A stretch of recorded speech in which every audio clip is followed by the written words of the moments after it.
Very much. Okay, now this.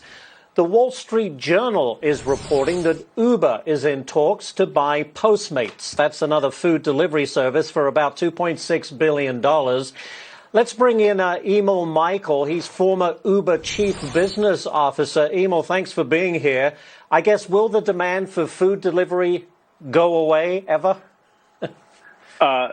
I don't think it'll go away ever, but I think that you're going to see a fundamental shift toward more food delivery even after the pandemic is finished.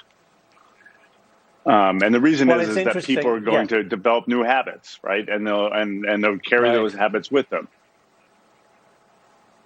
Well, that's my question to you, Emil, on taking a broader look. This is a model, Uber and others, on connecting consumers with drivers in some form or fashion.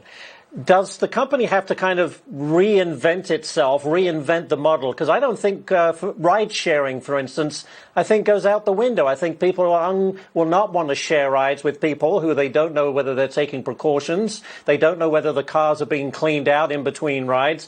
I have a feeling that the business model will have to change. Do you agree?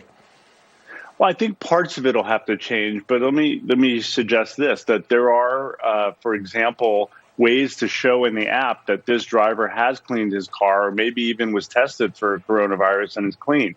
So you might have the ability to show the consumer that this driver has been is vetted and ready to go.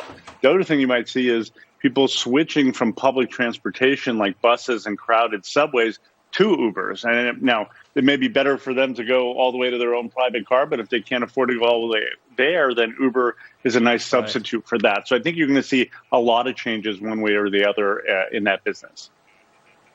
And another one, Emil, a number of restaurants have complained about food delivery fees. And in New York City, Uber Eats has reportedly offered restaurants a break on those fees. Is that an issue?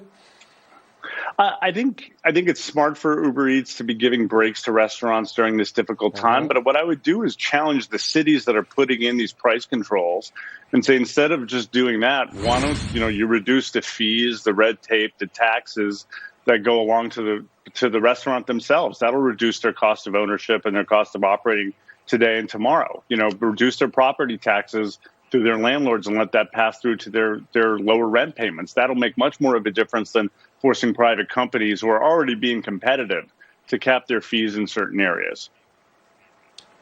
As an Uber guy, former Uber guy, I should say, does it make sense to try and buy Postmates? Is that a good marriage? It's the Uber. Postmates is the fourth player in the market.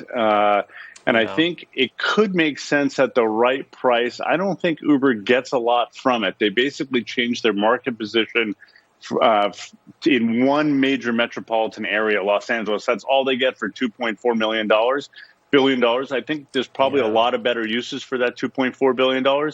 So if they get a better price than that materially, I think it might be worth it. But right around that price, it feels a little expensive. All right, we'll have to leave it right there, but great insight. Emil Michael, thank you for joining us. Thank you. Have a good day. All right, you too.